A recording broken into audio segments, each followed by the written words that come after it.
Prof. Kita mulai aja ya, Prof. Iya, udah ditungguin.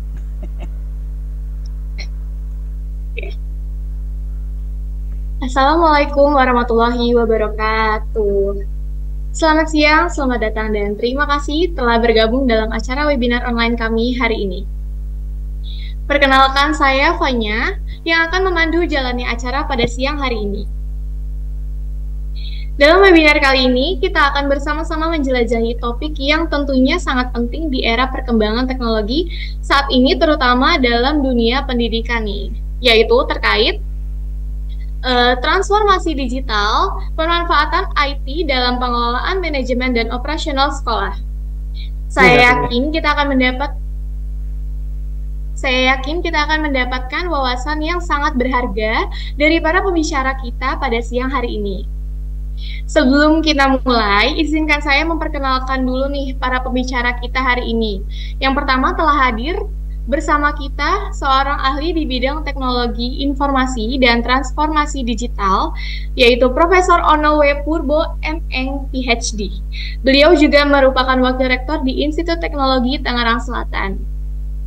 Selanjutnya, ada Bapak Muhammad Ihsan Fauzi, Eskom, Mkom, yang merupakan ahli di bidang sistem informasi dan saat ini juga beliau menjabat sebagai Kaprodi Sistem Informasi di Institut Teknologi Tangerang Selatan.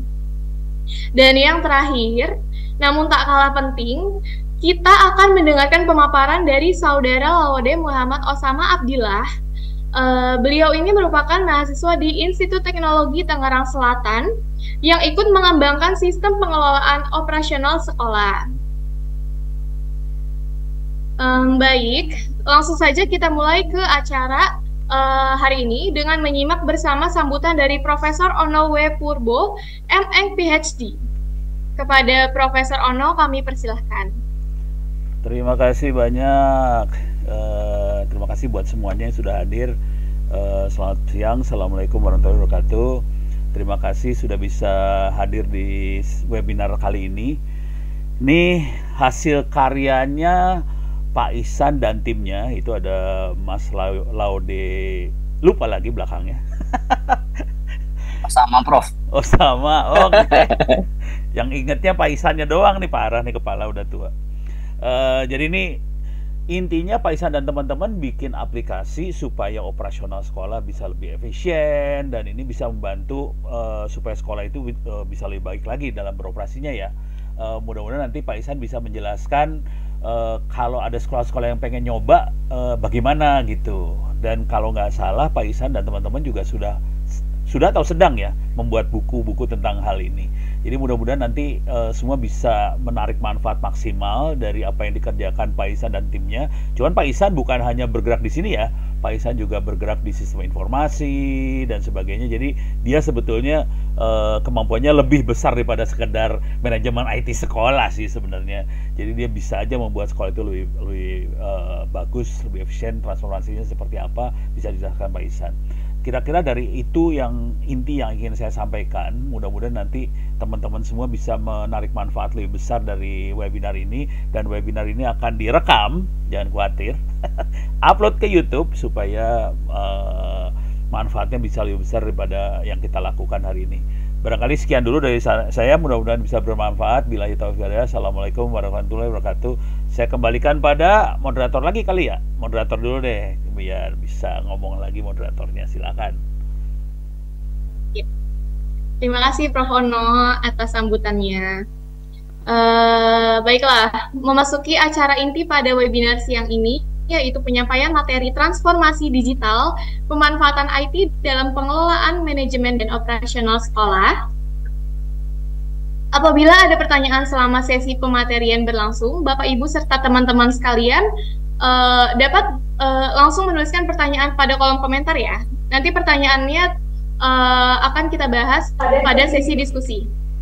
Baik, langsung saja kita masuk ke pematerian pertama yang akan dipaparkan langsung oleh pembicara kita nih. Kepada Bapak Muhammad Ihsan Fauzi, Eskom Mkom, saya persilahkan. Oke, ya terima kasih banyak Mbak Fanya sebagai moderator kita ya. Sebelumnya yang saya hormati ya Bapak Prof. Insinyur Ono Widodo Purbo ya. Ini Prof Ono ini merupakan mentor saya banget ini. Selaku wakil rektor 4 ya, bidang kerjasama juga. Ya, saya banyak tektokan berarti Prof ya. Iya, iya. Buku dan sebagainya itu atas arahan beliau semua, Masya Allah ya.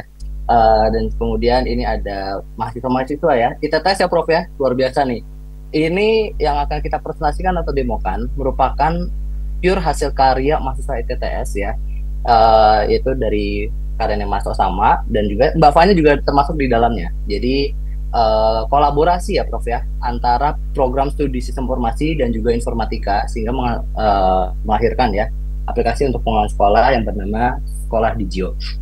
Nah, saya juga ingin mengucapkan terima kasih banyak ya pada semuanya, para peserta yang sudah hadir, Bapak Ibu semuanya yang sudah menyempatkan waktunya di siang hari ini ya untuk mengikuti webinar terkait transformasi digital untuk mengoptimalkan ya pemanfaatan IT dalam pengelolaan operasional sekolah seperti itu.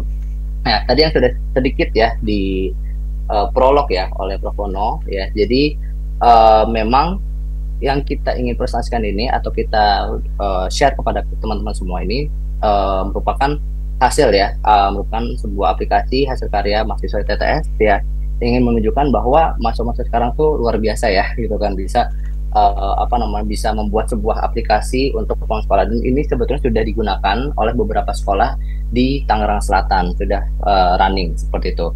Nah, berbicara terkait transformasi digital ya, ini mungkin saya sedikit share screen ya, membuat sedikit pemaparan apakah sudah terlihat? Udah kelihatan. Oke, sip. Nah, oke, ya judul dari webinarnya adalah transformasi digital ya. Bagaimana kita dapat memanfaatkan IT atau pemanfaatan IT dalam pengelolaan manajemen dan operasional sekolah. Nah, sebetulnya webinar kali ini merupakan sebuah series atau sebuah keberlanjutan ya dari workshop yang diadakan tanggal 15 atau hari Jumat kemarin terkait dari perpustakaan digital untuk sekolah. Nah, jika tanggal 15 kemarin itu sudah ditunjukkan bagaimana bisa menginstall, melakukan konfigurasi, kemudian menggunakan sebuah perpustakaan digital untuk di sekolah, sampai bahkan untuk pembuatan server dan sebagainya. Nah, yang tidak kalah penting lagi adalah dalam hal transformasi digital ya, itu bagaimana kita bisa menggunakan IT tidak hanya dari segi edukasi, tetapi tentunya yang tidak kalah penting adalah dari operasional dan juga manajemen sekolah tersebut ya. Mau dari TK, SD, SMP, SMA, mungkin ada SMK, MA, MTS dan sebagainya ya. Bahkan jika Bapak Ibu sekalian mewakili dari pondok pesantren ya, ini kita kemarin baru saja kerjasama dengan salah satu pondok pesantren namanya Babu Salam di daerah Ciledug ya, gitu kan. Itu juga sudah menggunakan dari aplikasi yang kita akan demokan kali ini. Nah, membicarakan terkait data transformasi digital ya, teknologi disruption dan sebagainya, ini sebetulnya merupakan topik yang tidak ada ujungnya ya gitu kan. Ketika kita mendengar kata transformasi digital ya, kita berpikir adalah untuk membuat sebuah hal yang awalnya manual atau kemudian off system, kita bisa sistemkan ya, kemudian bisa lebih tercatat. Kemudian ketika kita mau mendapatkan informasi tersebut atau kita meretrieve information yang ingin kita lakukan, bisa didapatkan dengan mudah. Kalau misalnya sebelumnya masih menggunakan dokumen offline atau dokumen hard copy dan sebagainya, itu kita membutuhkan ruang penyimpanan yang memakan tempat gitu kan, entah itu di ruang administrasi atau di ruang TU, di ruang mungkin di Captek dan sebagainya, atau di ruang-ruang guru. Nah, dengan pemanfaatan ya di era transformasi digital ini, kita tidak usah lagi itu menggunakan rak-rak yang besar untuk menyimpan hard copy ya, ataupun hasil dari dokumen-dokumen yang memang dicetak, tetapi semuanya bisa berada di dalam digital. Kemudian Bapak Ibu sekalian memanfaatkan digital marketing, kemudian dari digital marketing mau dimasukkan kepada pendaftaran siswa, sudah tidak usah lagi menggunakan form form fisik, form cetak, tetapi bisa langsung kemudian mendaftarkan langsung via website dan sebagainya. Nah, mungkin ya kalau Bapak Ibu sekalian ya, dari pemerintah pun sebenarnya sudah ada kayak Dapodi. Cuma kemudian ketika kita berbicara terkait Dapodi dan sebagainya, itu memang hanya terbatas atau limited to untuk pengelolaan nilai. Nah, yang kemudian kita akan presentasikan atau demokan ini merupakan sebuah aplikasi pengelolaan sekolah yang bersifatnya adalah 360, di mana tidak hanya dari sekedar nilai, tetapi juga dari pengelolaan sumber daya manusia di dalam sekolah tersebut ya, dari mulai kepala sekolah, guru, kemudian mungkin ada admin keuangan TU ya, admin keuangan, admin kesekretariatan, ada mungkin satpam dan yang lainnya, security dan yang lainnya, hingga kemudian siswa, kemudian wali kelas, kemudian guru, ada guru kelas dan yang lainnya ya untuk di TK. Nah, selain dari itu juga dari masalah keuangan. Dari keuangan pun kita juga memberikan sebuah fitur ya gitu kan, nanti yang akan kita bahas mulai dari penerimaan penerimaan SPP, BMS sampai dengan kemudian proposal untuk pencairan anggaran seperti itu. Nah, balik lagi kepada transformasi digital ya, kita mungkin sudah sering dengar ya dengan istilah yang namanya Industri 4.0, Society 5.0 dan sebagainya. Itu yang kemudian akan kita bahas lebih dalam di materi presentasi yang akan saya sampaikan. Nah, sebelum masuk pada materi ya, ini sedikit ya glimpse of me gitu kan, karena kalau glimpse of us jadi galau gitu kan. Nama saya Muhammad Fauzi, Eskom Mkom. Saya biasa dipanggil Ihsan, ya Fauzi juga boleh. Saya merupakan Kepala Program Studi Sistem Informasi dari Institut Teknologi Tangerang Selatan, yang langsung memang dimentorin ya, nanti pro bono gitu kan. Dan juga saya memiliki perusahaan bernama Lumintu Sukses Infomso.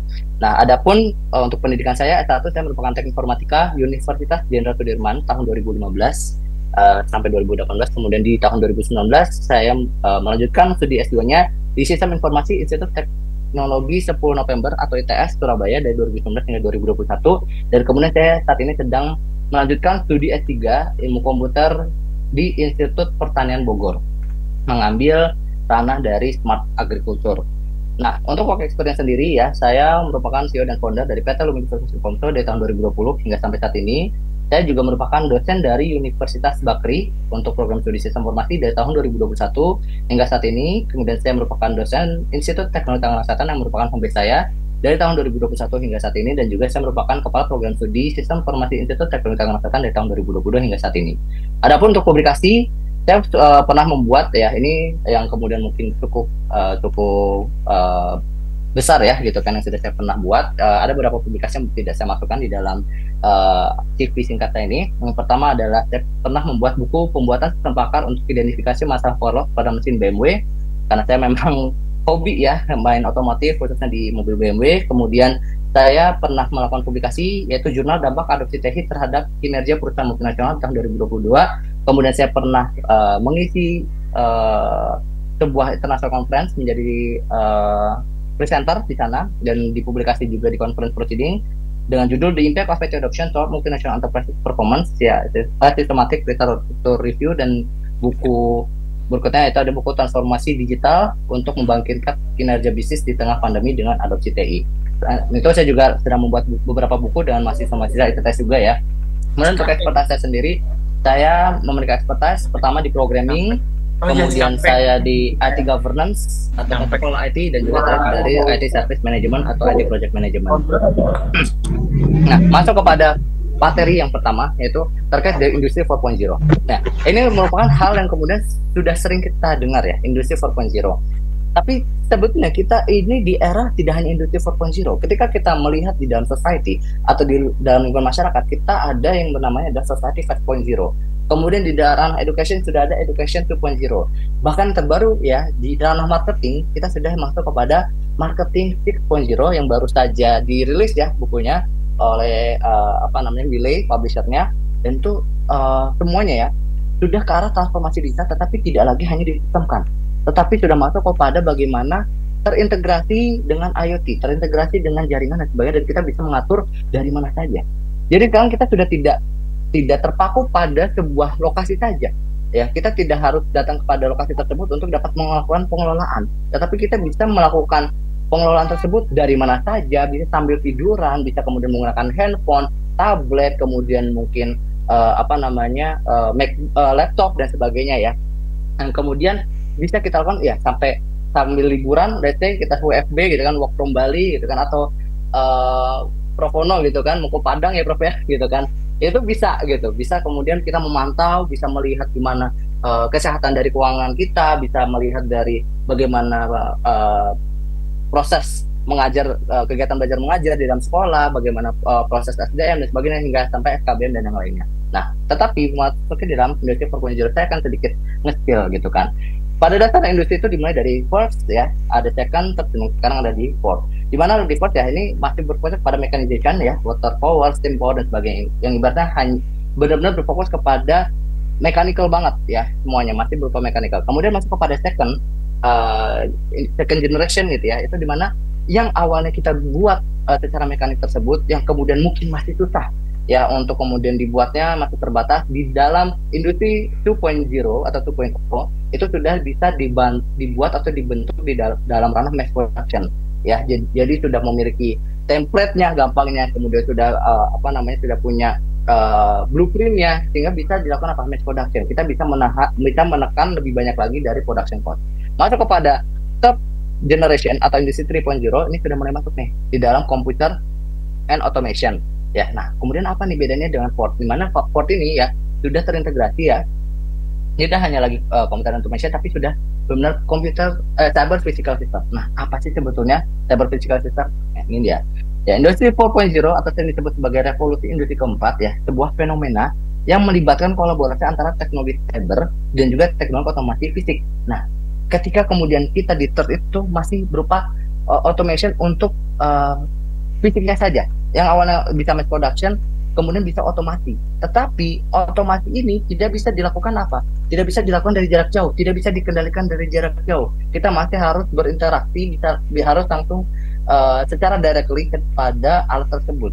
Nah, tetapi di Ford ini sudah melakukan kolaborasi ya kan dengan teknologi cyber atau kemudian ya di dalam network tersebut dan juga teknologi otomasi fisik. Nah, pada industri 4.0 ya terjadi integrasi yang menyeluruh antara teknologi digital dan juga fisik di berbagai sektor industri. Tujuan utamanya adalah untuk menciptakan sistem produksi yang lebih efisien, kemudian lebih adaptif dan juga connected atau terhubung or maybe integrated ya. Jadi kemudian ketika misalnya di dua itu bisa di mass production, di third ini kita sudah mass production, kemudian itu sudah terotomasi gitu ya untuk pergerakannya, kemudian untuk kegiatan-kegiatan lainnya sudah bisa diotomasi gitu kan, ada motor servo, kemudian ada penggerakan lainnya dan sebagainya. Nah, di Ford ini kita bahkan bisa mengendalikan dari jarak jauh dengan memanfaatkan jaringan ya. Misalnya kita pabriknya ada di let's say atau misalnya sekolah ya gitu, sekolahnya kita ada di Bekasi, kita lagi ada kebutuhan misalnya untuk mengikuti sebuah international conference gitu kan di Korea, kita tetap bisa memantau gitu kan, kita bisa tetap melihat atau misalnya ada semi autopilot atau autopilot dari sistem dari pengelola tersebut. Nah, integrasi teknologi digital dan fisik ya dalam industri 4.0 ini melibatkan penggunaan berbagai teknologi hingga kecerdasan buatan yang saling terhubung. Jadi memang ada beberapa aspek atau parameter yang menjadi tulang punggung atau core-nya dari sebuah industri 4.0. Jadi sebetulnya tulang punggungnya. Nah, ini yang kemudian dari peran teknologinya. Ada 5 tulang punggung atau core yang harus atau kudu banget ya ada di dalam sebuah industri 4.0. Pertama banget adalah Internet of Things. Nah, ini sudah menjadi sebuah pembicaraan ya, Internet of Things, AI dan sebagainya. Ini sudah menjadi perbincangan yang sudah sering kita dengar ya kalau di ranah IT gitu kan. Gimana kita sudah AI ini ya, adanya generative AI, kemudian adanya GPT dan sebagainya, itu sudah menjadi sebuah keharusan di dalam industri 4.0. Di mana Internet of Things ya tadi dari hardware yang kemudian bisa diotomasi dan sebagainya itu bisa kita pantau. Bisa apa? Bisa kita monitor, bisa kita evaluasi dari jarak jauh. Bisa kita lihat. Misalnya let's say kita sekolah memiliki anggaran dana per year-nya atau per satu semesternya gitu ya. Itu adalah sekitar 1M. Nah, kemudian penyerapan anggaran itu seperti apa? Realisasi anggaran itu seperti apa? Apakah kemudian ini benar-benar digunakan untuk untuk mensejahterakan atau kemudian memakmurkan atau memajukan sekolah, atau kemudian ini hanya untuk waste of money dan sebagainya. Nah, itu kita bisa kendalikan atau bisa kita pantau dari jauh. Nah, kemudian dari artificial intelligence. Nah, dengan memanfaatkan data-data yang sudah ada, kemudian bisa menjadi sebuah sebuah sistem yang merupakan DSS atau decision support. Kita bisa melihat ternyata nomor anggaran misalnya 4211 ini ternyata penyerapannya kok sangat sedikit ya, ini mungkin bisa kita di tahun anggaran berikutnya kita hilangkan saja, atau bisa saja kemudian kita ganti atau kita blend dengan dengan kode anggaran yang lain dan sebagainya. Nah, itu kemudian bisa menjadi sebuah bahan pertimbangan atau bahan keputusan dari yayasan maupun dari pengurus atau petinggi dari sekolah tersebut. Nah, itu juga terkait dengan data science ya, karena itu pastinya di dalamnya sudah ada data analyticalnya, sudah ada big datanya dan sebagainya. Kita bisa dari big data tersebut kita bisa bisa mengolah dan sebagainya, yang kemudian menghasilkan keputusan yang bisa membantu sekolah tersebut agar lebih efisien dan efektif dalam pelaksanaan operasional sekolahnya. Cloud computing ya, tadi dengan menggunakan IoT atau Internet of Things, penggabungan AI, artificial intelligence, nah itu tidak bisa lepas perannya dari sebuah yang namanya cloud computing ya. Kita mungkin bisa saja ya, saat ini sudah banyak ya penggunaan cloud computing dan sebagainya, di mana kita ya menggunakan, tidak usah kemudian membangun server yang besar-besar atau kemudian kita ada anggaran sendiri dan sebagainya. Bahkan tapi kalau misalnya di workshop sebelumnya kita bahkan bisa sebetulnya menggunakan PC kecil saja, kita sudah bisa membuat server sendiri ya. Itu bisa kemudian mengakses secara offline dan sebagainya. Tapi kemudian dengan adanya di sini ya, kita bisa saja memanfaatkan tersebut ya untuk kemudian menjalankan aplikasinya. Dan kemudian kita ada automation, karena ini berhubungan juga ya dengan yang namanya industri generasi ketiga atau industri 3.0 yang berhubungan dengan automation dari hardware maupun yang kemudian sudah dibentuknya. Nah, kemudian masuk nih kepada sedikit ya terkait dari Digio ini ya, yang nanti akan didemokan langsung oleh pembuatnya, yaitu Mas Otama. Sebenarnya banyak ya di dalamnya, total kita ada sekitar 10 orang ya yang kemudian membantu dalam mendevelop aplikasi ini ya. Jadi Digio ini merupakan platform digital ya, akan memberikan kemudahan dalam mengelola sekolah. Nah, sebetulnya Digio ini tidak hanya untuk sekolah ya, tetapi ada juga untuk produk UMKM. Tetapi karena memang kita ini sejalan, selaras dengan yang workshop sudah dilakukan pada hari Jumat terkait perpustakaan digital, maka sekarang kita akan berfokus kepada Digio yang memiliki ready app produknya berupa sekolah Digio. Nah, Digio berkomitmen penuh ya untuk membantu sekolah se-Indonesia dalam melakukan transformasi digital serta kemudahan akses dari mana saja. Ya, jadi tidak hanya dari Tangsel saja, gitu kan, tidak hanya dari Jakarta saja, tidak hanya dari Jawa saja, tetapi insya Allah dari semua sekolah di Indonesia insya Allah akan kami bantu, akan kami berikan kemudahan, karena kita sama-sama ingin ya semua sekolah ini bisa bertransformasi digital bersama, sehingga semua sekolah bisa memiliki kesempatan untuk mengelola sekolahnya tersebut ya lebih efektif dan efisien. Nah, visi Digio ya ini merupakan salah satunya adalah meningkatkan efektivitas operasional sekolah di Indonesia dengan prinsip ATI Success. Nah, ini yang kemudian kita pegang teguh ya. Kita memiliki prinsip ATI Success, di mana ATI Success ini kita memastikan bahwa produk ataupun layanan yang kita berikan kepada Bapak Ibu sekalian itu memang bisa digunakan, memang sesuai dengan bisnis prosesnya, sehingga apa? Tidak hanya sekedar kita mendeploy, tidak hanya sekedar menginstal, tapi kita pastikan bahwa memang sudah bisa digunakan seperti itu. Nah, ini ya komitmen Digio ya. Digio berkomitmen dalam membantu transformasi digital semaksimal mungkin di era industri 4.0 dan juga education 2.0.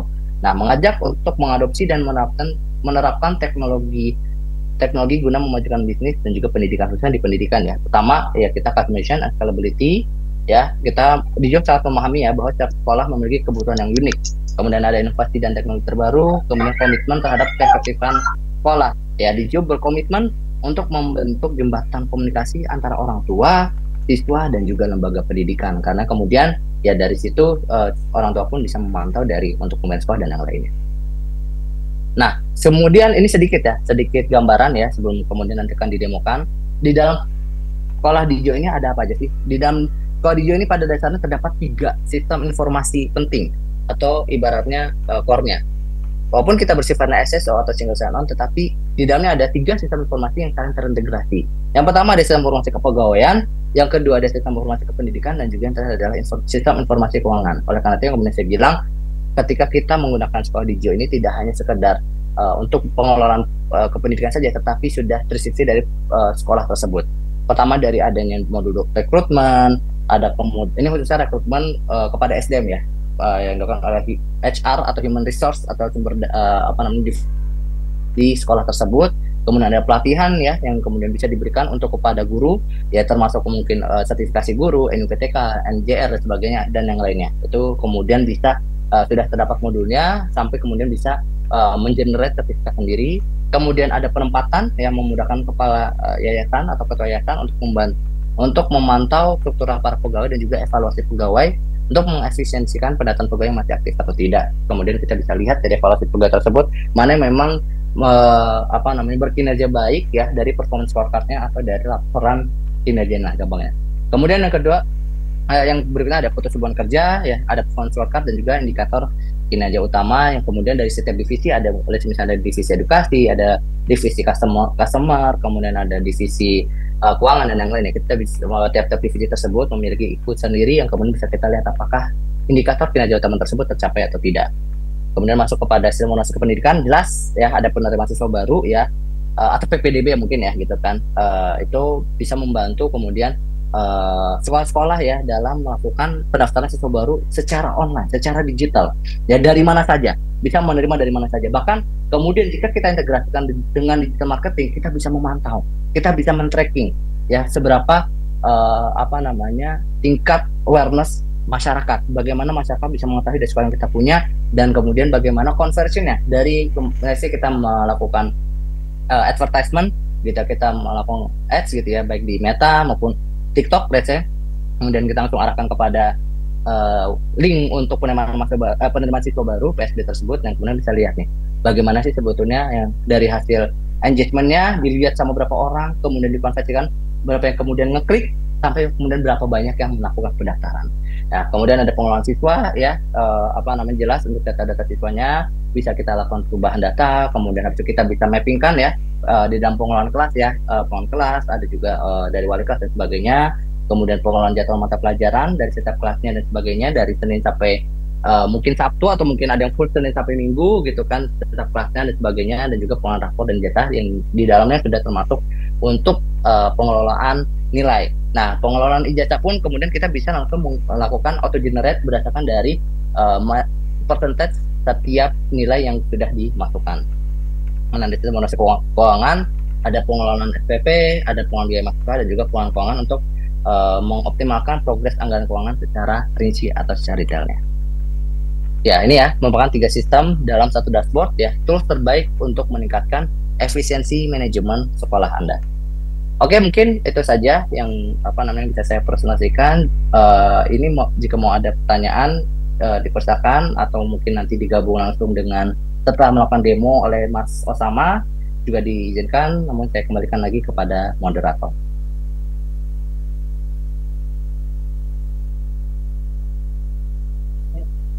Baik, terima kasih kepada Bapak Ihsan Fauzi telah memberikan wawasan yang sangat berharga terkait apa itu transformasi digital, peran pentingnya di era industri 4.0, serta memperkenalkan sistem pengelolaan sekolah yang bernama Sekolah Digio ya Pak.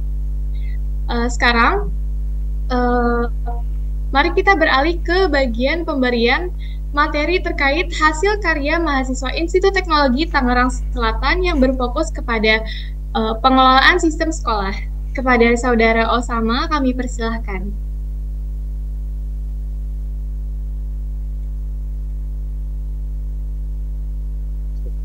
Baik, Assalamualaikum warahmatullahi wabarakatuh. Pertama-tama saya ingin ucapkan terima kasih kepada moderator telah mempersilahkan saya sebagai pembicara kali ini. Dan saya ingin mengucapkan terima kasih kepada dosen saya dan dosen pengampu saya, yaitu Muhammad Ihsan Fauzi dan juga Profesor Ono, telah membimbing saya hingga saat ini. Tak lupa saya juga berterima kasih kepada para peserta sekalian telah menyempatkan waktunya hari ini untuk mengikuti webinar hari ini.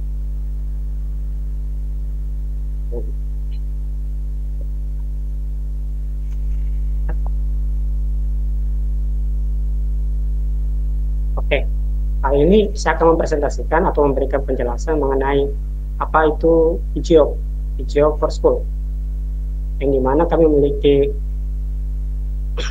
slogan, yaitu semua solusi untuk sekolah, solusi digital untuk semua sekolah. Sebelum melanjutkan materi, saya Saya ingin memperkenalkan diri saya. Kenalkan, nama saya Laude Muhammad Osama Abdillah, mahasiswa Institut Teknologi Tangerang Selatan, program studi informatika, semester 7 saat ini. Saat ini, yang akan saya presentasikan memiliki dua topik utama, yaitu mengenai apa itu DigiOps dan apa itu modul DigiOps for School. Kita mulai dengan perkenalan DigiOps, yakni sebuah startup yang saat ini telah dibangun oleh bersama mahasiswa sistem informasi dan juga informatika, dan diayomi langsung sama Pak Isan dan juga Pak Wono. Sama seperti yang dijelaskan tadi oleh Pak Isan tadi, DigiOps itu merupakan platform digital yang memberikan kemudahan dalam mengelola sekolah dan UMKM. DigiOps ini berkomitmen penuh untuk membantu UMKM dan sekolah se-Indonesia dalam melakukan transformasi digital. Startup DigiOps ini kami menginginkan bahwa semua yang ada di Indonesia telah bertransformasi ke bidang 4.0, yaitu membantu kepada seluruh sekolah-sekolah dan UMKM agar dapat melakukan perubahan dari awalnya melalui tulis tangan atau melalui kertas, dilakukan secara digital melalui komputer. Bisa melalui komputer atau handphone. Lalu seperti yang tadi disebutkan sama Pak Isan, yaitu mengenai visi misi DigiOps, yaitu meningkatkan efektivitas operasi UMKM dan sekolah di seluruh Indonesia dengan prinsip IT Success. Mungkin saya memperjelas kembali apa itu tentang IT Success. IT Success adalah prinsip yang kita anggap yang tidak berfokus kepada money oriented saja, tetapi dia menjaga value dan service yang diberikan kepada partner yang kami jaga, agar memastikan produk atau layanan tersebut dapat digunakan sesuai dengan kebutuhan usaha bisnis yang dilaksanakan.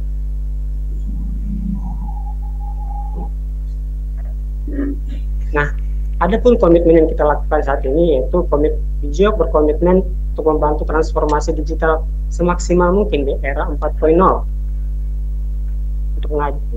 dan mengajak untuk mengadopsi dan menerapkan teknologi guna memajukan bisnis dan pendidikan.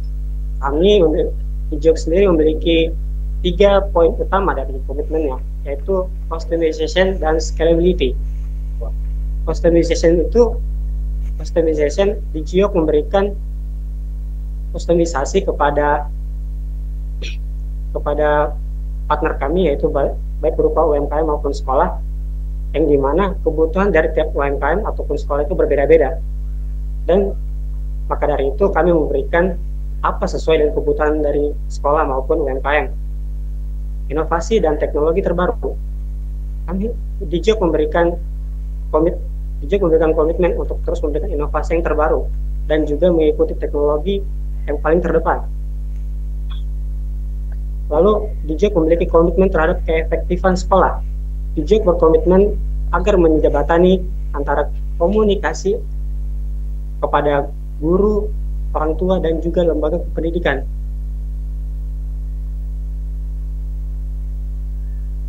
Nah, di sini kita akan langsung ke apa sebenarnya yang akan kita bahas, yaitu start PDF kami, yaitu merupakan DigiOps for School.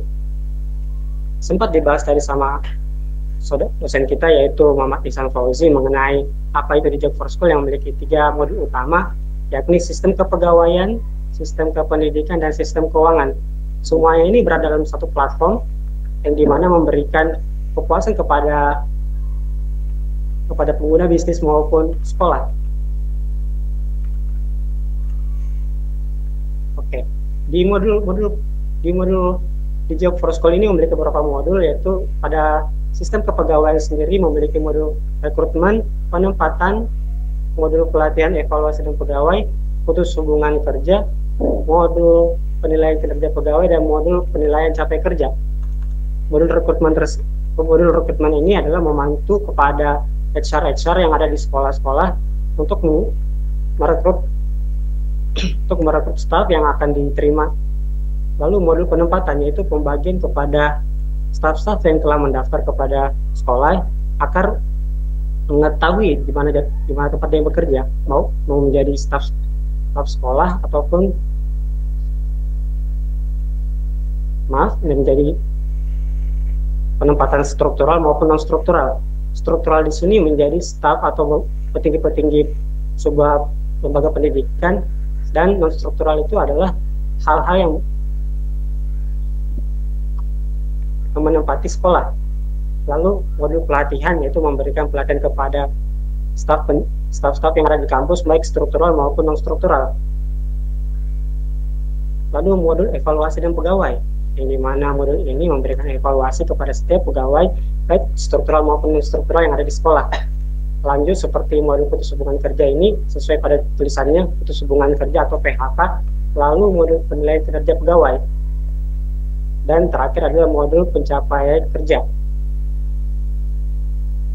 Adapun modul selanjutnya yang ada di Job for School yaitu modul penerimaan siswa baru, yang dimana setiap siswa saat ini yang kita ketahui bahwa mereka mendaftar menggunakan dua cara saat ini, online maupun offline. Ketika mereka melakukan offline, pendaftarannya itu akan melalui tulis kertas, dan ini seperti yang kami inginkan, yaitu menggunakan atau mendigitalisasi semua proses yang ada di sekolah-sekolah. Lalu modul pengelolaan siswa, ini mengatur mengalokasikan bagian kelas, jadwal pelajaran maupun siswa-siswa untuk memasuki tiap kelas. Lanjut ke pengelolaan kelas, itu merupakan hal yang tadi setelah saya bilang untuk pembagian kelas.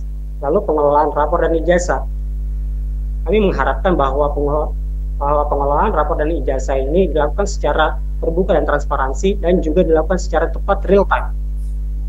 Lalu pengelolaan jadwal pembelajaran, ini membantu kepada pengelolaan siswa dan pengelolaan kelas tadi untuk memberikan informasi mengenai jadwal pelajaran. Oke, ini modul yang terakhir yang ada dalam di Job for School yaitu sistem keuangan. Ada 3 modul yang utama adalah pengelolaan pembiayaan masuk sekolah, pengelolaan keuangan, dan pengelolaan sumbang penggunaan pendidikan. Pengelolaan pembiayaan masuk sekolah seperti namanya, yakni ketika melakukan pendaftaran ataupun melakukan pendaftaran ulang akan dikelola secara langsung melalui sistem yang ada telah kami buat. Lalu pengelolaan keuangan ini baik berupa RAKB atau APBN, yang dimana membantu transparansi kepada seluruh rakyat, seluruh pegawai pegawai sekolah akan saling mengetahui apa yang telah dikelola. Lalu pengelolaan sumbangan pembinaan pendidikan, seperti namanya, yaitu membantu pembinaan di tiap pendidikan yang telah dilakukan pada sekolah itu.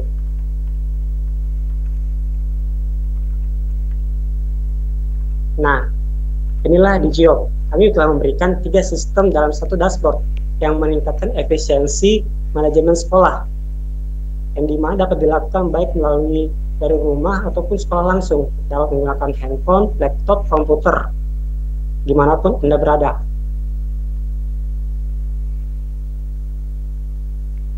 Oke, saat ini kita akan lanjut kepada sesi topik berikutnya, yaitu merupakan modul di Job for School. Nah, kembali ke tadi itu, ternyata kita memiliki 3 modul utama, tapi modulnya ini ternyata memiliki dalamnya ada lagi modul yang sangat besar. Dan modul-modul yang akan kita bawakan itu, dan ketiganya adalah sistem kepegawaian, sistem kependidikan, dan sistem keuangan. Oke, kepada sistem kepegawaian, kami hanya menampilkan 2 saja, yaitu modul rekrutmen dan modul pelatihan. Apa sih modul rekrutmen tadi? Yaitu modul yang mengoptimalkan dalam pencatatan calon pegawai.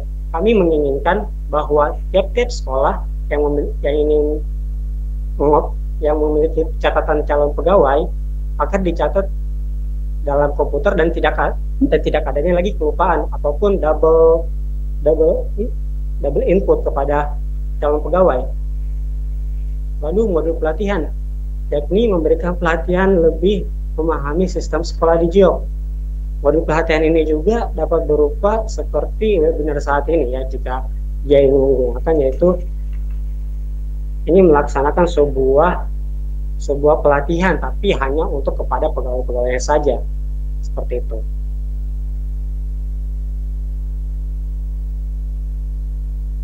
Nah, itulah tadi penjelasan singkat mengenai modul-modulnya. Kita akan langsung masuk kepada pendemoan sebuah modul rekrutmen. Belum bantu slide ya.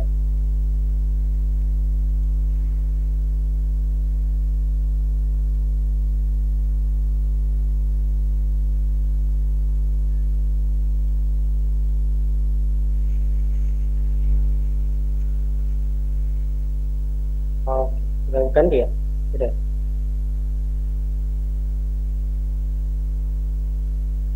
Nah, pada PowerPoint tadi kami menunjukkan bahwa modul yang akan kita sampaikan adalah modul rekrutmen pegawai. Kondisi kasus yang saat ini kita akan mulai adalah pendaftaran seorang calon pegawai. Nah, pertama-tama itu kita perlu masuk kepada edu manager atau HR yang ada di tiap sekolah.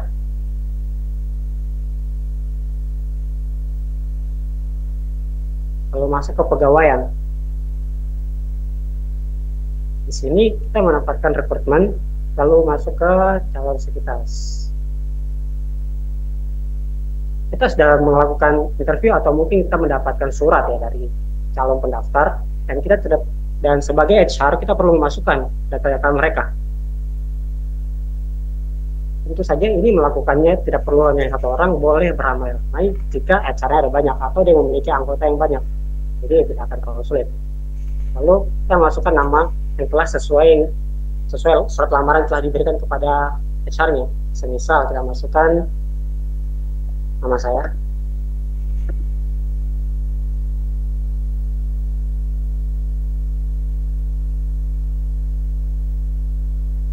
Nama panggilan saya adalah Sam.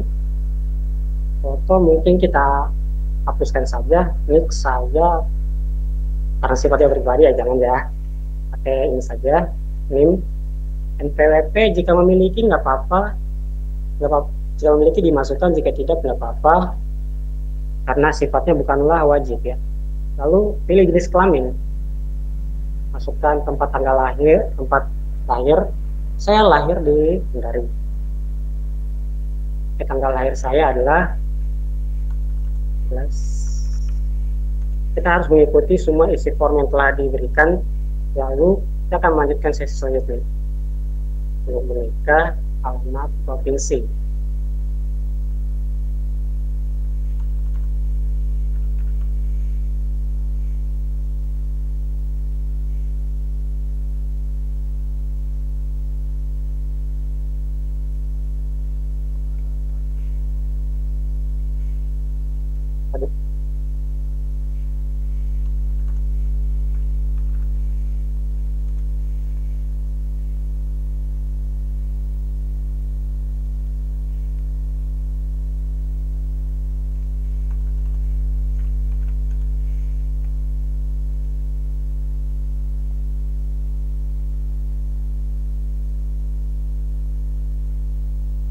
Pendidikan terakhir ini kita boleh mengisi sesuai apa yang telah kita dapat.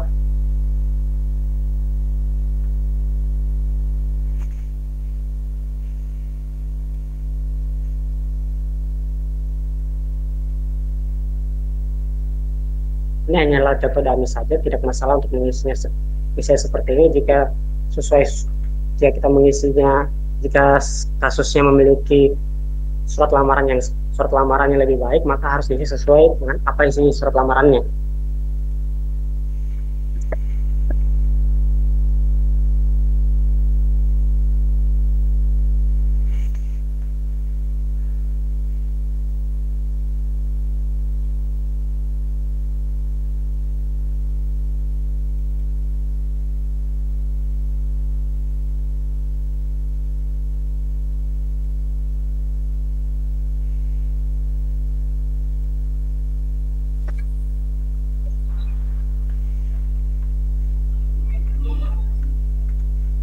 Misal kasusnya adalah dia diterima karena dia cukup pandai. Lalu kita pilih penempatan berikutnya. Nah, kita ingin menempatkan dia ada di SMP aja deh, SMP aja. Lalu jabatannya adalah guru. Kita pilih sebagai pegawai tetap. Masa kerja yang telah diberikan dari surat lamarannya adalah 18 Desember sampai 18 Juli.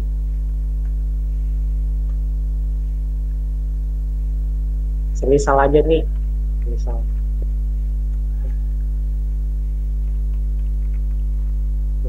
Setelah menerimanya, setelah mengisikan sebuah data dan ini. Lalu setelah HR mengirimkan, kita perlu mengirimkannya kepada manajer lain untuk menerima datanya, apakah dia telah masuk dari HR atau belum.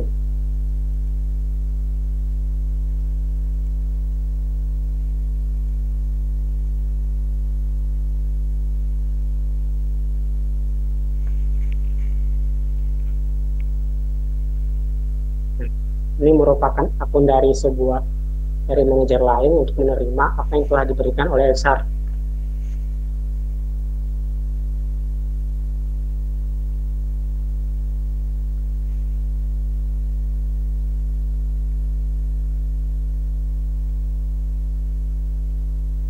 Nah, di sini adalah apa yang telah diinputkan oleh Edu Manager atau sebuah HR yang telah diisikan tadi, yaitu Raden Osama Abdillah dengan data dummy. Kita lihat lagi datanya, apakah dia sudah benar. Nama panggilan Lasam, nicknya adalah 012, laki-laki, 21 tahun, belum menikah. Pendidikan terakhir adalah S1, program studi akuntansi syariah, mampu berbahasa Arab, ingin masuk jadi guru SMP sebagai pegawai tetap. Kita setujui.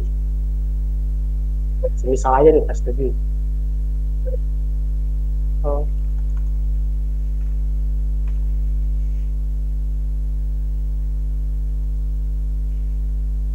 Oke, dia telah disetujui.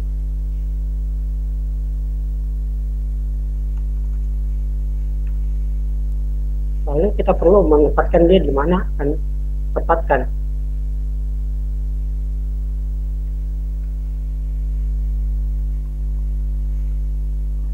Sorry.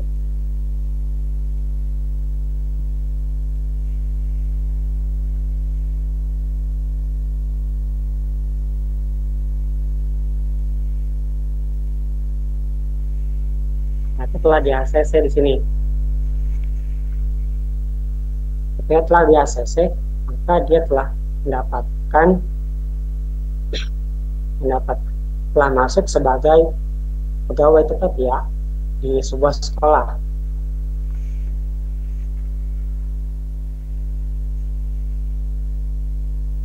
Lalu kita harus pindah lagi kepada admin supervisor untuk menetapkan apakah dia telah masuk ke pegawai struktural atau non struktural. Masuk lagi tahap ini sebenarnya perlu dilakukan oleh banyak orang, tetapi karena saat ini kan demonya cuma satu, nggak mau kita harus berganti-ganti browser.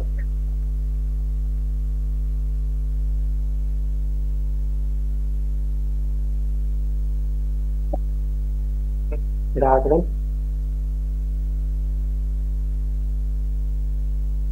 Saya.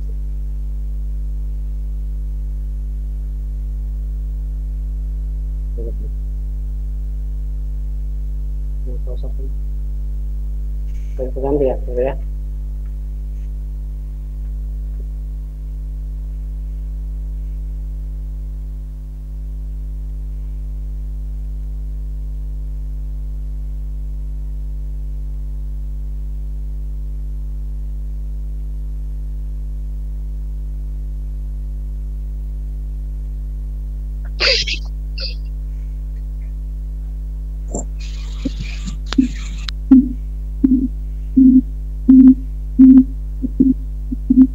Kita masuk ke tadi admin supervisor untuk mendapatkan nomor struktural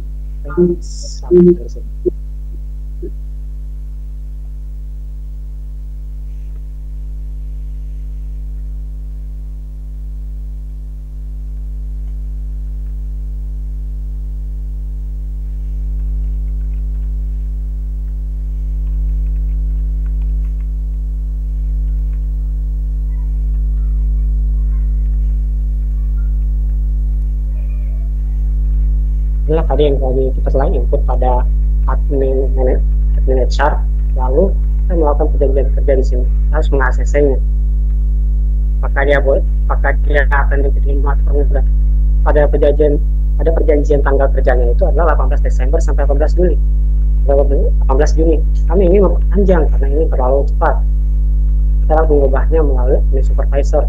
Ternyata dia lebih baik, bisa lebih baik ke depannya. Misalnya, simpan. Setelah simpan, maka dia sudah memiliki tanggal secara struktural atau non struktural, dia telah menjadi pegawai. Nah, kita dapat mengubahnya di sini kepada admin manager ataupun sebuah HR tadi. Lalu kepada Laudemont sama Abdillah ini, dia akan menerima untuk email dan tanggal lahirnya untuk agar masuk bisa menjadi sebagai pegawai di sekolah itu. Evaluasi dapat dilakukan kembali selain dari dapat dilakukan kembali oleh HR dan telah dapat ditetapkan kembali oleh admin lead atau manajer yang lain, karena jika prosesnya atau jika dia ada memiliki evaluasi yang lain, maka perlu lagi dievaluasi oleh manajer atau HR dan ditetapkan kembali oleh lead. Itu adalah modul pertama, yaitu modul rekrutmen.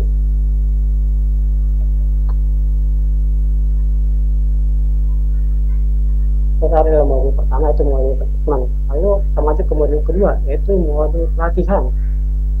Modul pelatihan pegawai, kembali diingatkan, modul pelatihan yaitu adalah memberikan pelatihan kepada pegawai-pegawai struktural maupun non struktural mengenai sistem yang ada di sekolah tersebut, baik mengenai sistem yang saat ini maupun sistem pekerjaan mereka yang akan mereka lakukan, semisal menjadi sebuah guru ataupun staf lainnya.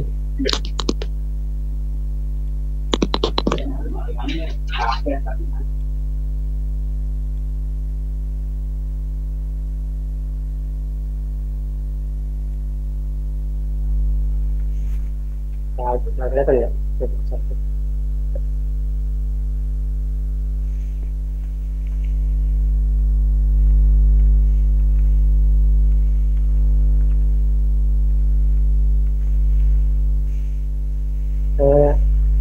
Sudah kelihatan belum ya?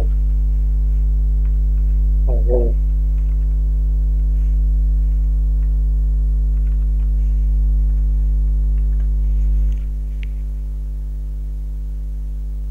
Kita akan mencoba modul yang modul selanjutnya, yaitu modul pelatihan, yaitu memberikan materi kepada pegawai struktural maupun non struktural.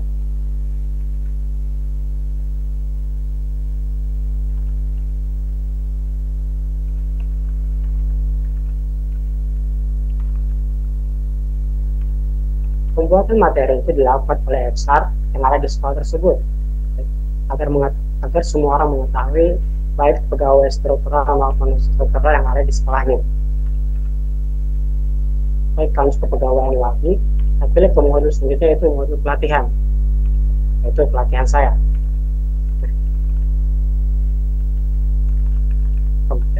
Saya buat ke materi pelatihan, harus kita tambah pelatihannya. Semisal materi pelatihannya adalah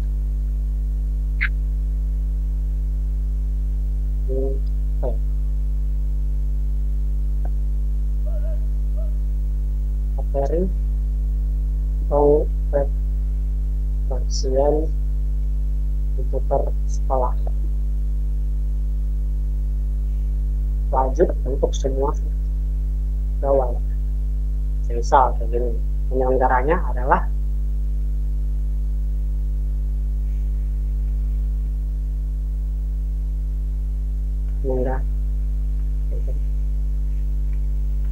penyelenggaranya adalah manajemen, lalu narasumbernya adalah yang ada di setelah Aisyah. Oke, kita pilih tanggal pelatihannya.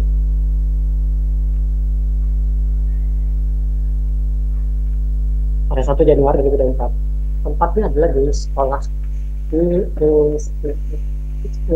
desa.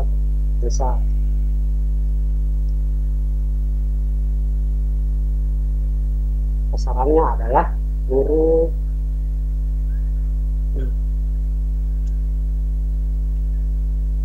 SMA misalnya kayak gini. Untuk semester ini bisa ganjil dan semua wajib.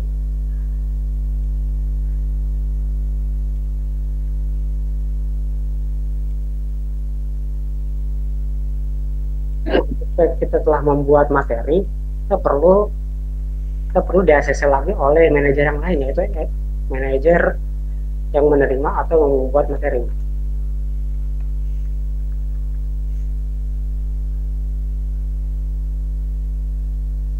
Dan dia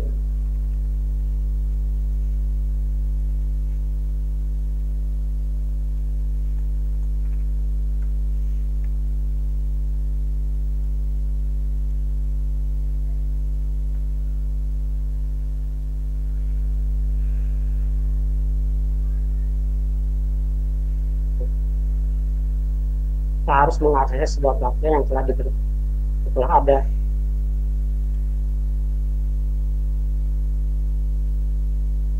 Pelatihan yang tadi kita buat adalah materi pengoperasian komputer sekolah.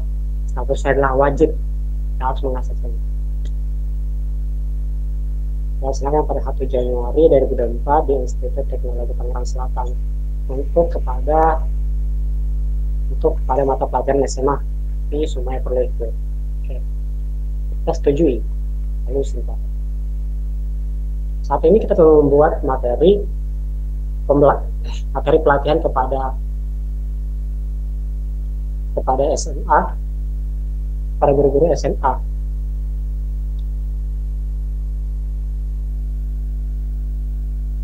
Nah, setelah kita membuat targetnya atau membuat sasaran itu kepada guru-guru tadi, habis itu kita perlu membuat absen pelatihan yang dilakukan oleh yang dibuat oleh HR tadi. Kita harus mengganti akun lagi. Lagi ini sebenarnya perlu dilakukan oleh banyak orang, tetapi karena pendemonya saat ini hanyalah saya, harus mengganti akun.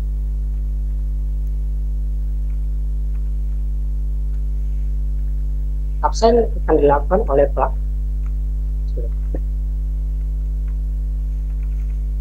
untuk pengisian absen sendiri itu kita perlu melakukan sesuai dengan tanggal yang telah diberikan. Jika tanggalnya adalah 1 Januari 2024, maka absennya perlu dilaksanakan atau dibuat pada 2024 juga.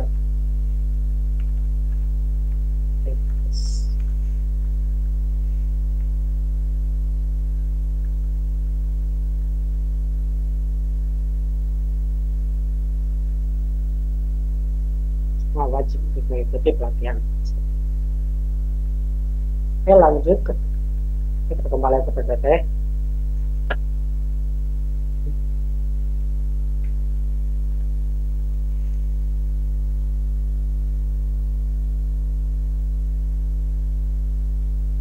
Mungkin ini agak sedikit terlalu jauh karena telah kita membuat sebuah pelatihan dan mengikuti pelatihan, semisal telah melakukan pelatihan dan juga absennya, kita perlu melihat apa hasil sertifikasi. Nah, sistem kami memberikan sebuah kemampuan untuk menggenerate sebuah sertifikat yang telah dilakukan oleh pegawai di tiap-tiap sekolah. Hasil sertifikatnya adalah seperti ini.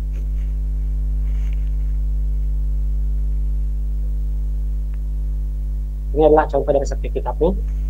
Dia akan tergenerate langsung sesuai dari siapapun yang telah mengikuti pelatihan. Misal pelatihan yang ada di sini adalah pelatihan sekolah pada tanggal 4 November dengan pembicara pelatih. Semua di-generate melalui dari nomor, nama, dan nama pelatihan. Dan tidak ditandatangani langsung oleh manajer yang telah berpartisipasi atau yang telah mengakses ini. Edu,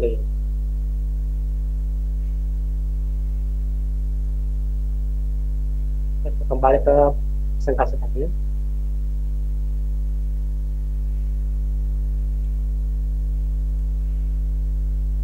Nah, itulah tadi sebuah modul pelatihan kepegawaian dari besarnya modul yang ada di Digio for School. Oke, kita akan lanjut ke Digio Pro School dengan modul sistem kependidikan, yang dimana memiliki dua modul. Yang utama yaitu penerimaan siswa baru dan juga pengelolaan rapor dan ijazah.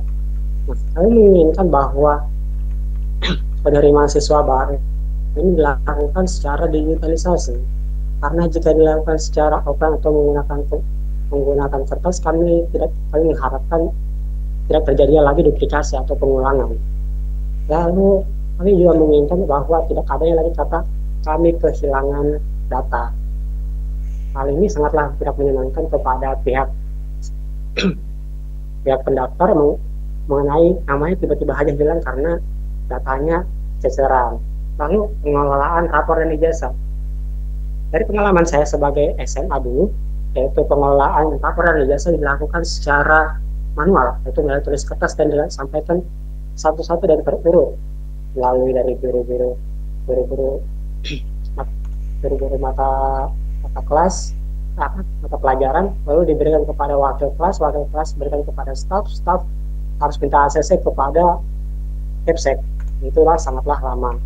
Kami inginkan bahwa pengoptimalisasi proses administrasi dan pemantauan prestasi akademik kami lakukan secara real time, secara cepat. Kami menginginkan hal tersebut. Kita mulai dari modul pertama, yaitu modul penerimaan siswa baru.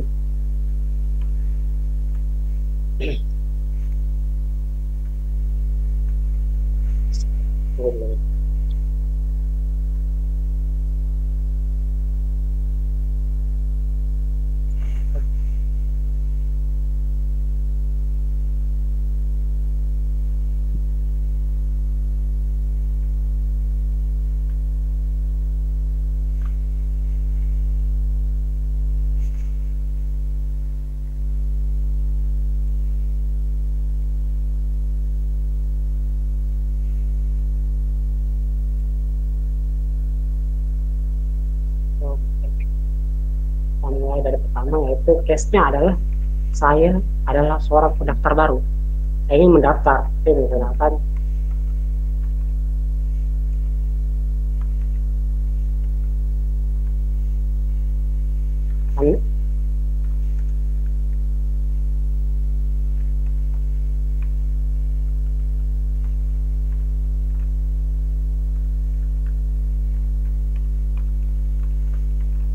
kita memulai dengan pendaftaran yaitu wali kelas, yaitu mulai dari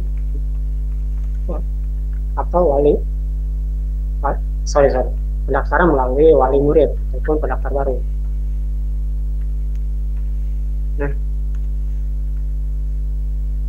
semisal kita di sini tidak memiliki kendala atau tidak ada masalah sama sekali, kita harus jika ada masalah kita langsung melaporkan kepada WhatsApp untuk hubung langsung kepada pihak sekolah maupun TK, SD, SMP, SMA.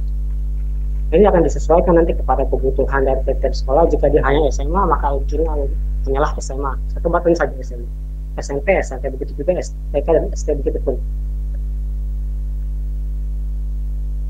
Di sini pertanyaan pertama adalah jika memiliki putra atau putri di Digio, kita akan menjawabnya tidak untuk terlebih dahulu sebagai orang pertama kali mendaftar.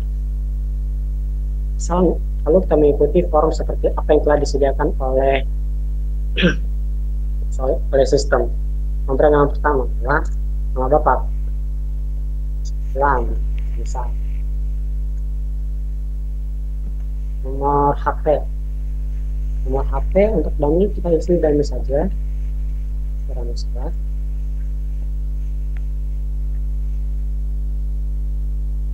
email pun begitu. Sekali lagi untuk pengisian email harus benar sesuai dengan apa yang telah diberi, soal email yang telah ada dari tiap-tiap sekolah agar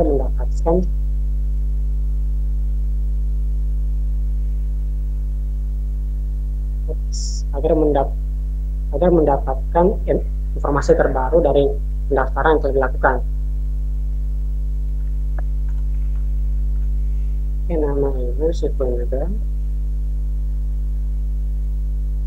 Misalnya begitu.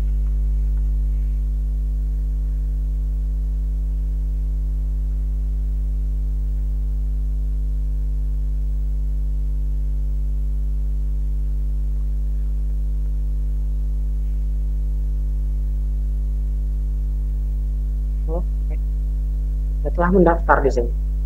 Oke, kita coba masuk mendaftar, kita perlu mendaftarkan calon siswa kita. Ini saat ini adalah kita adalah orang tua, yaitu kita perlu mendaftarkan siswa atau anak kita melakukan pendaftaran calon siswa di sini. Pendaftaran saat ini yang telah saya buka adalah ini, yaitu forum pendaftaran TK, pendaftaran SD dan SMP dan SMA. Perlu diketahui kembali, kita dapat membuka semuanya dan kita perlu mengatur semuanya. Ketika pengaturan dari pendaftaran ini, kita perlu masuk kepada sistem sebagai pegawai. Kita masuk ke pegawai, kita membukanya.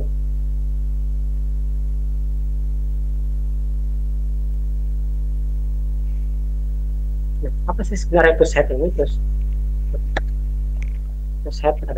Pusat ini adalah sebuah pegawai atau staf yang dari tiap sekolah untuk menerima calon pendaftar atau bagian keuangan dari tiap sekolah agar menerima calon pendaftar.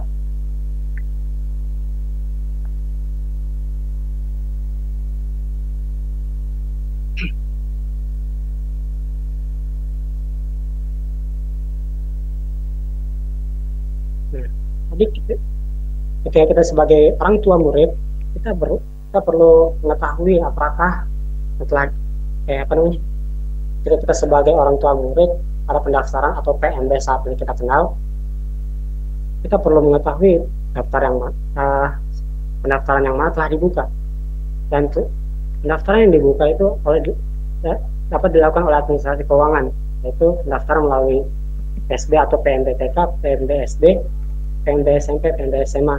Tadi yang pada pendaftaran awal yaitu hanya terbuka pendaftaran SD dan SMP.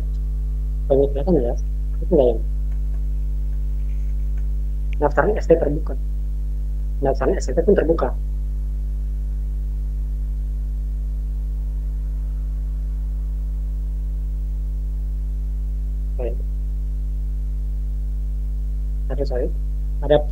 Ada PMB yaitu memiliki dua pendaftaran, yaitu pendaftaran SD dan SMP yang terbuka. Pada slide sebelumnya itu terlihat bahwa pendaftaran yang untuk pendaftaran baru maupun pindahan itu diartikan hanyalah pendaftaran SD dan pendaftaran SMP untuk pendaftaran siswa baru. Kita kembali lagi kepada menu wali murid. Ini kalian enggak? Kembali kepada menu wali murid. Itu kita ingin mendaftar di SMP ya. Kita ingin daftar anak kita di SMP. Kita mendaftar sebagai siswa baru, bukan pindahan. Dan pindahan saat ini tertutup, tidak dapat diklik. Karena yang terbuka di pendaftaran SMP hanyalah pendaftar baru. Pendaftaran yang telah dibuka adalah pendaftaran 2024 dan 2025. Asal sekolah lain, nama sekolah misal SD 1998 Jakarta Barat. Misal.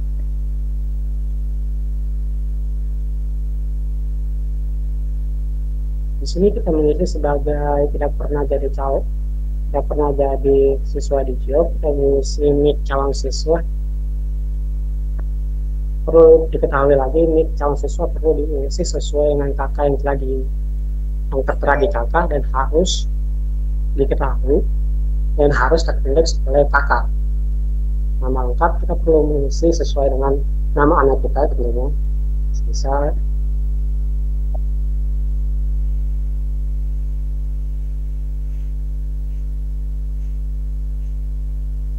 panggilan Edwin,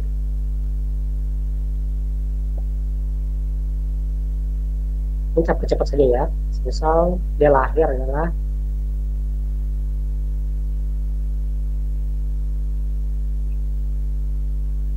lahir 2007 Februari, dan dia adalah laki-laki, namanya Islam. Selamat. Misal itu nomor rumah adalah 01 RT 1 RW 2 provinsi. Ini hanyalah dummy, desain dilakukan secara cepat.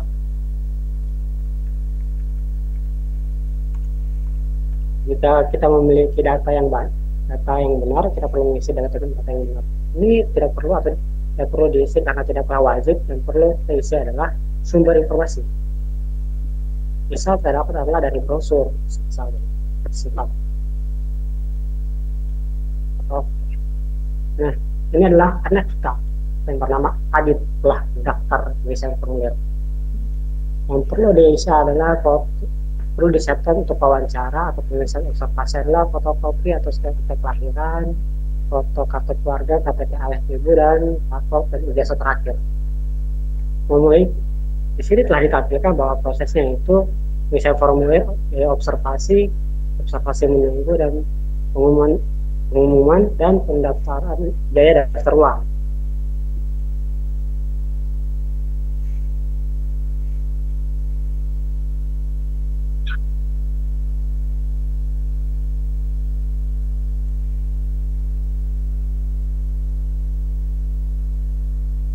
Lalu kita perlu masuk ke akun sekretariat.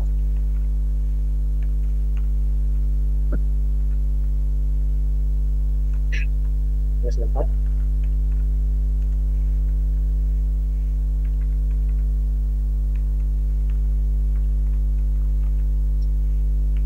Ini kelihatan nggak ya? Oh, ya, kelihatan. Oh.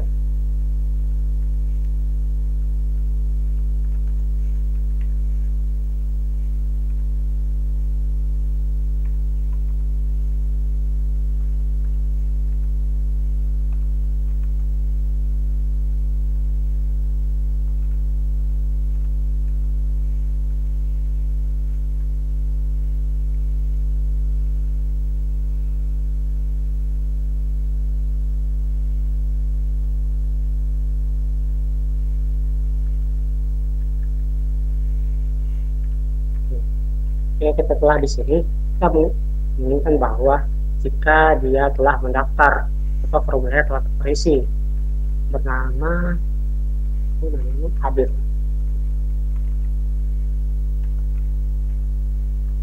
Kita mengetahui bahwa daftar SMP dengan nomor 24/2002, nama Aditya Aditya Ramadan, laki-laki, daftar dari brosur. Nah, sini ketika kita menekan jam untuk memberikan informasi mengenai kapan jadwal untuk wawancara. Dan ketika kita menekan lonceng untuk memberitahukan informasi bahwa kapan saya memberikan informasi kepada calon siswa atau calon siswa dan orang tua siswa mengenai kapan pendaftaran selanjutnya atau wawancara selanjutnya. Bisa dilakukan wawancara secara online dengan link wawancara. Misalnya wawancara link ini. Jadi sudah aman di sekolah ini, padahal ada masalah. Kenapa? Karena ini yang masuk sudah pulih lagi, lain kayak sekarang pas sekolah juga masuk sudah pulih. Ya jadi masalah itu maka kecap di situ.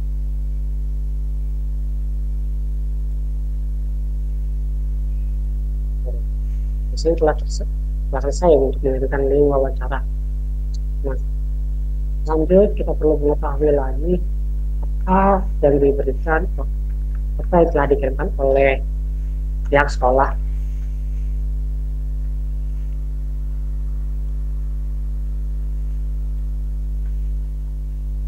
Nah, telah diberikan pihak sekolah telah memberikan untuk wawancara online dengan link ini, mengikuti link. Lanjut.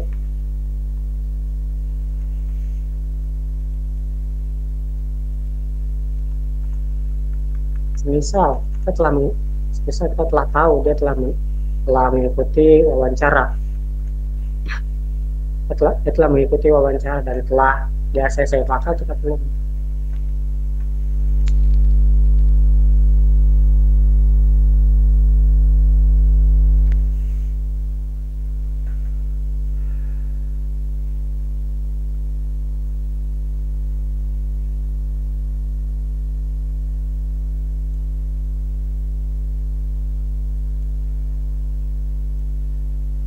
Terus yang telah ajukan dia adalah telah mengajukan bahwa dia telah mendaftar dan juga dia telah mengisi formulir.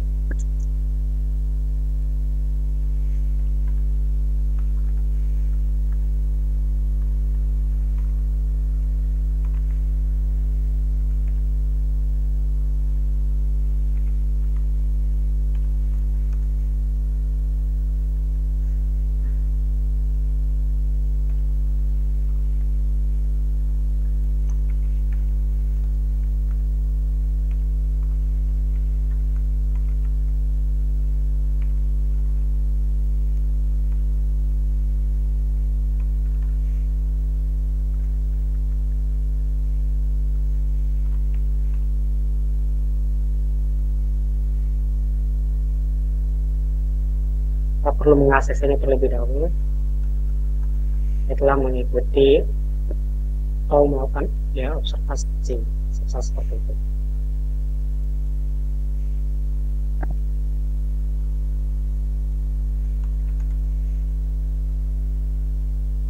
Dia melakukan pembayaran secara tunai dengan pembayaran 2.995.000.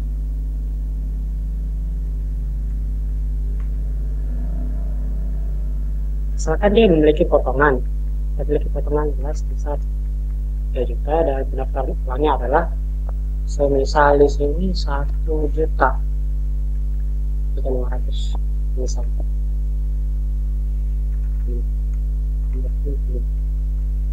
Ya.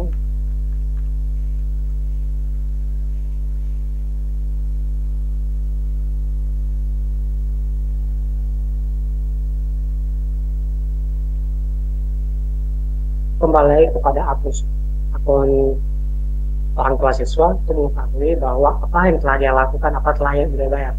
Di sini telah menyelesaikan formulir dan pembayaran lunas. Lalu deadline yang selanjutnya yang ditunggu adalah observasi atau proses wawancara. Perlu mengaksesnya di wawancara.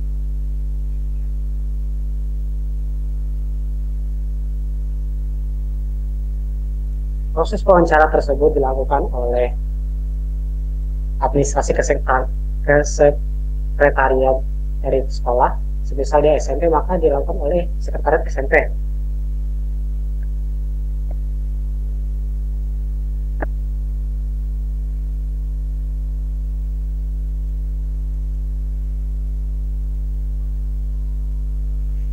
Kita perlu mengeceknya kembali satu persatu apakah dia telah mengisi atau belum. Nah, di sini telah mengikuti. Di sini kita menganggap bahwa dia telah mengikuti sesi wawancara, telah disetujui, maka kita perlu menyetujuinya. Jika dia ada sesuatu atau mengenai informasi wawancara, kita perlu menekan lonceng, dan ketika ini menolak, maka kita perlu menekan X di sini. Kita misal mengaksesnya. Nah, dia telah mengikuti atau menerima atau telah selesai mengikuti wawancara.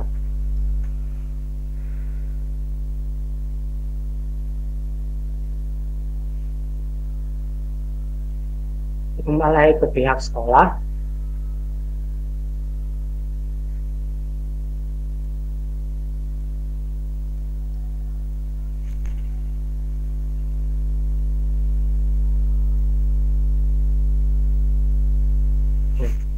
Di pihak sekolah di sini tertulis bahwa dia telah melakukan pengisi pembayaran lunas, dan juga melakukan wawancara. Lalu setelah itu dia menunggu pengumuman pun telah diterima. Lalu selanjutnya adalah pembayaran daftar ulang. Kenapa di sini tidak bisa dilanjutkan atau mengalami proses? Dikarenakan pembayaran harus dilakukan melalui payment gateway. Kami menyediakan payment gateway berupakan payment gateway proyek, dan jika para pendaftar memiliki payment gateway berupa bank lain seperti Bank BCA atau bank-bank Indonesia lainnya, dapat diproses langsung. Karena jika Karena jika melakukan pembayaran melalui payment gateway seperti OYO atau perbankan lainnya, akan dikirimkan API khusus untuk melakukan pendaftaran biaya ulang.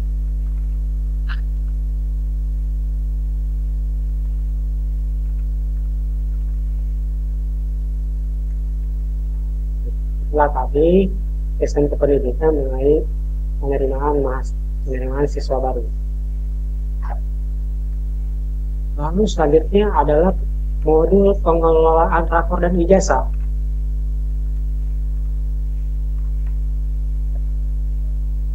Seperti yang ketahui tadi, pengelolaan rapor dan ijazah itu merupakan pengisian nilai secara digitalisasi yang dilakukan oleh sistem.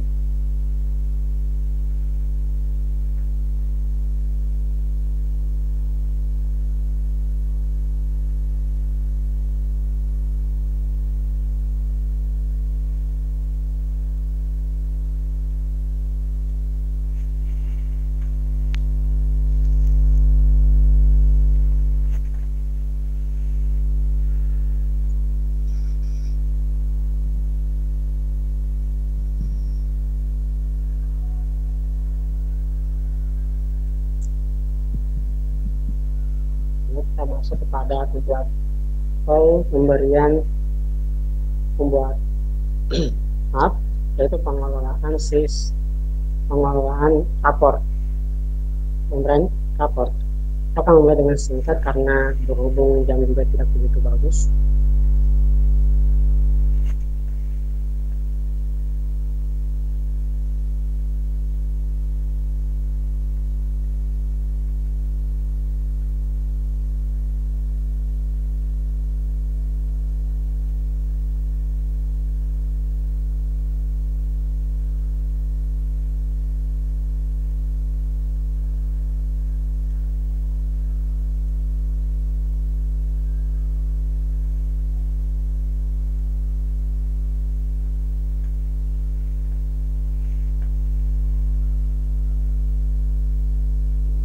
Kita akan memulai untuk penulisan rapor.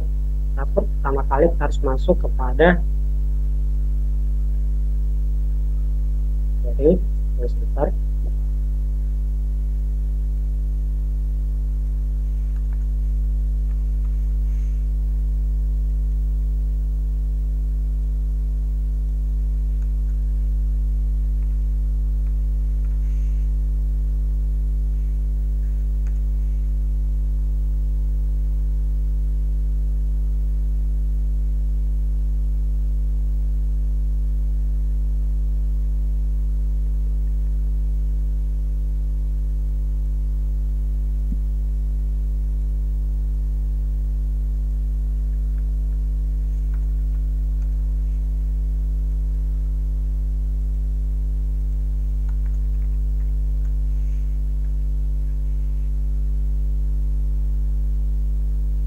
Mohon maaf untuk Saudara Osama, dikarenakan waktunya sudah habis. Mungkin bisa ditutup aja kali ya, Kak? Ya, baik. Mungkin nggak bisa banyak yang bisa disampaikan melalui sistem ini karena sistem ini sangatlah komprehensif dan sangatlah besar. Kami juga sebenarnya dari pihak Digiok, kami menginginkan bahwa ingin menjelaskan secara lengkap mengenai apa yang telah kita buat ini apa yang telah kita buat mengenai sistem Digiok for School ini. Dengan berbagai macam model yang telah kita berikan tadi, lanjut kepada pengertian selanjutnya adalah yaitu sistem keuangan. Sistem keuangan ini kami rencananya hanya ingin menampilkan yaitu sistem pengelolaan keuangan yang dimana memaksimalkan atau mengoptimalkan progres anggaran keuangan secara detail. Tapi karena waktu telah cukup, kita langsung lewati saja. Kita langsung tutup. Nah, terima kasih atas kesempatan telah diberikan kepada saya. Saya ingin mengucapkan terima kasih dan jika ingin mencari tahu lebih dalam mengenai Digiok, silakan berkunjung kepada website kami yaitu http://digiok.com. Dan dari saya kembali kepada moderator.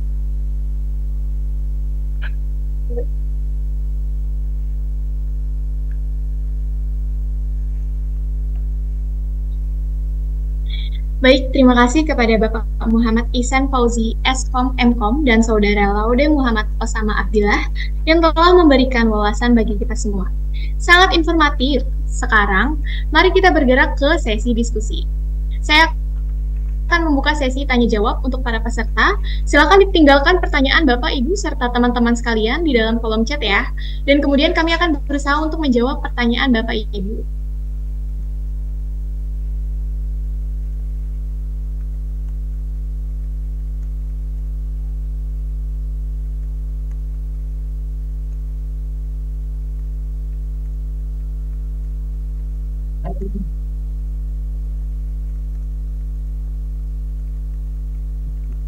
Atau apabila ada yang mau bertanya langsung, bisa raise hand saja. Nanti bisa on mic.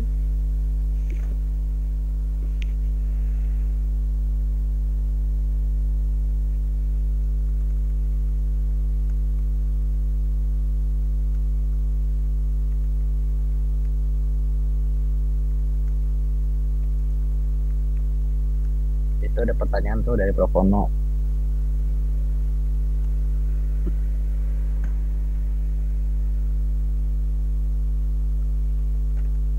Ada pertanyaan dari Prof. Ono. Izin membacakan ya, Prof. Apakah bisa diprediksi siapa yang sebaiknya masuk jurusan IPA atau IPS di SMA? Untuk pemateri, saya persilahkan untuk menjawab. Oke, izin jawab ya Prof. Ono ya. Apakah bisa diprediksi siapa yang sebaiknya masuk jurusan IPA atau IPS mungkin ya di SMA? Jadi sebetulnya Prof, kalau untuk yang aplikasi kita buat ini belum ada ke arah sana, cuma kita sudah menjalin kerjasama dengan salah satu startup juga namanya Pak Budi App.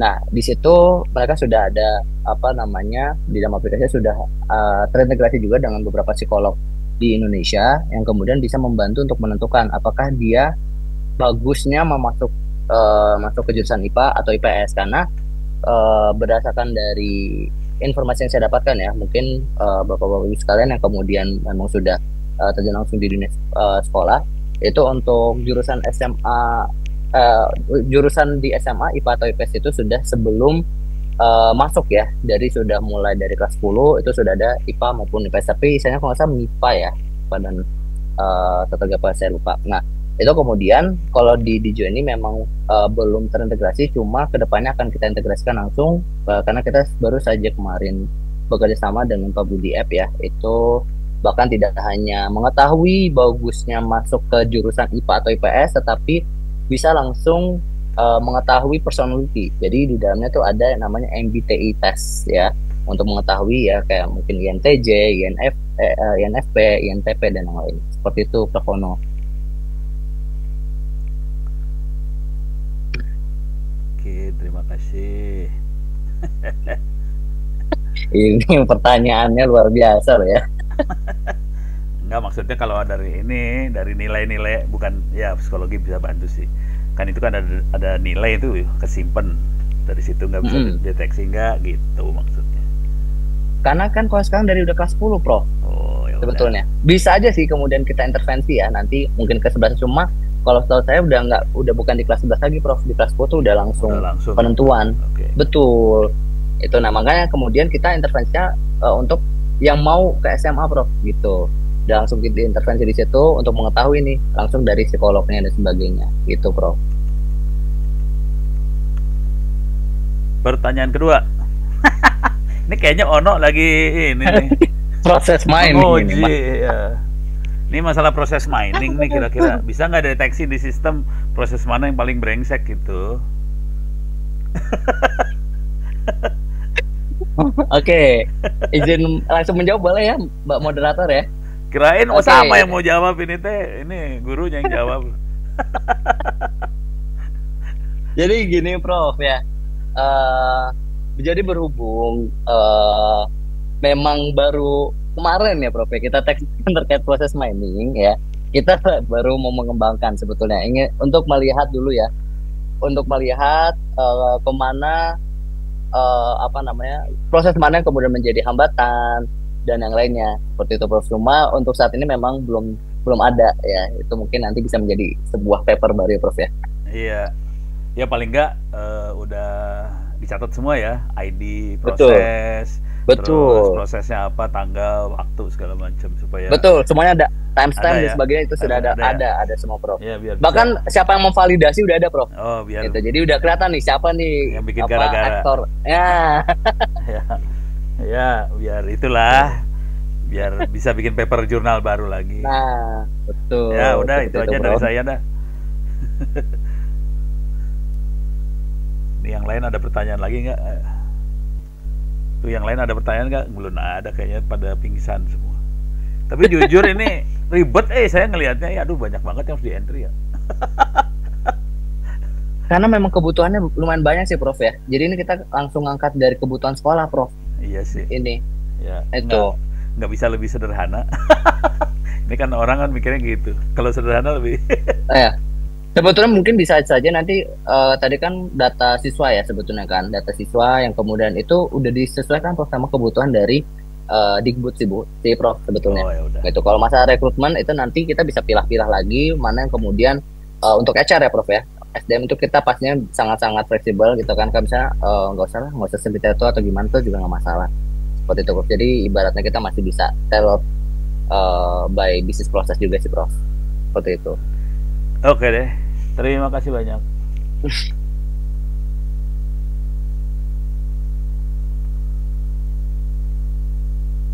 Terima kasih Prof. Ono sudah bertanya. Untuk peserta lainnya, mungkin ada yang mau bertanya lagi?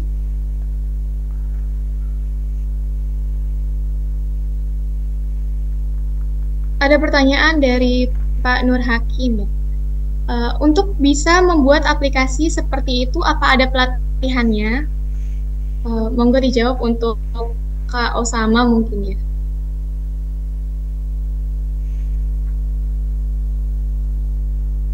Apa Mas Sam pelatihannya?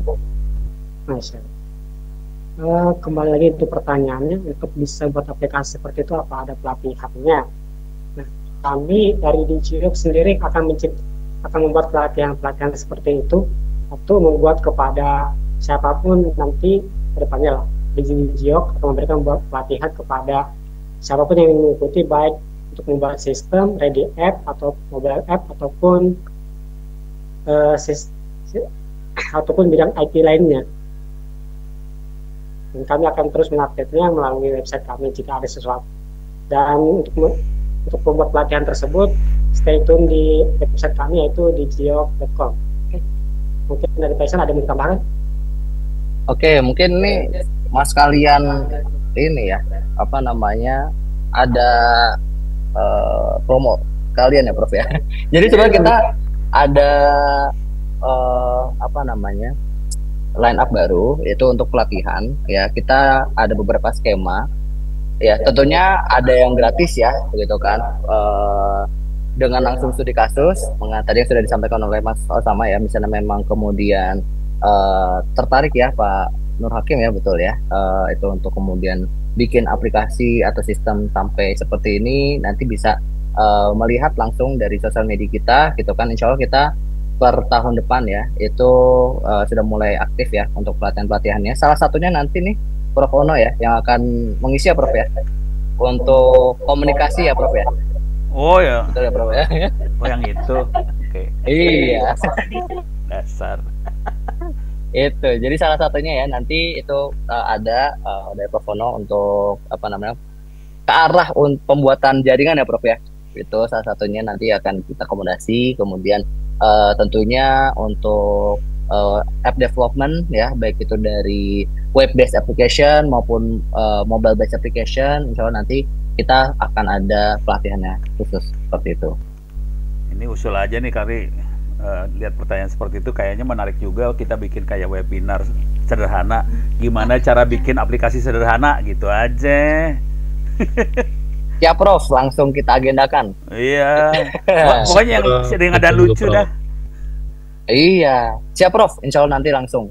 Ini kan kita menunjukkan nih Prof, kualitas mahasiswa ITTS tuh bisa bikin aplikasi seperti ini Prof. Jadi nanti kalau misalnya ikut pelatihannya udah, wah berarti bisa ngebuat seperti ini gitu, Prof. Insya Allah. Ya cuman stres tadi ngelihat datanya banyak banget. Kasihan adminnya. Tapi itu, Prof, sebetulnya data itu kemudian yang dulu sebelumnya tuh ditulis, Prof. Iya sih, Ditulis kebayang manual pakai sih. tangan. Iya. Iya. Cuma jadi Dulu lebih susah lagi hidupnya ya. iya. Nah, ini mungkin nanti dari proses mining dan sebagainya kita bisa lebih mengoptimalkan ya, Prof ya. Insya Allah harapannya. Iya. Ini baru banget soalnya, Prof. Kita launchingnya juga nih. Oh, siap. Iya. Jadi pasti kita masih banyak kemudian update-update dan sebagainya. Itu absen udah bisa ya? Udah bisa belum? Nah, itu di absen pun ya. Ini sejalan dengan yang kemarin, Prof ya, perpustakaan digital. Jadi kalau misalnya memang Bapak Ibu semua ya yang tertarik ya untuk menggunakan Sekolah Dijo, ini kita free ya untuk digunakan. Jadi misalnya mau sekalian dari perpustakaan digital dan juga Sekolah Dijo sekaligus, itu nanti kita bisa akomodasi semuanya gitu kan, sekaligus kita bantu untuk proses penggunaannya seperti itu. Terima kasih jawabannya. Sama-sama Pak Nur Hakim.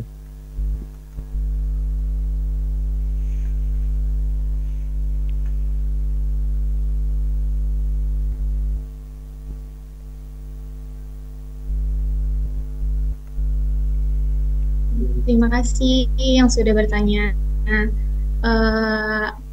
Mungkin yang lain ada pertanyaan lagi?